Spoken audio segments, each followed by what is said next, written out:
Hi! Today we're going to teach you on how to delete reposted videos on TikTok. Before we start, please don't forget to like and subscribe. Now let's begin. The first thing that we need to do here is to open up TikTok. And as you can see here, there is the video that we reposted.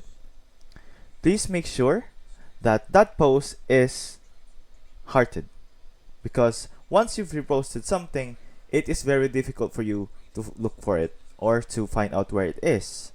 So what you need to do here is to make sure that everything or the things that you repost is liked or hearted, so that you can find it better, and if you want to delete it or remove it, it can be easy. So the first thing that you need to do here is to head on over to that video and click on the arrow, which is the share button. After clicking that, simply click on remove post here at the left side of the screen. After clicking that, your reposted video will be deleted or removed. And that's how you delete reposted videos on TikTok. I hope this video helped, and thank you for watching.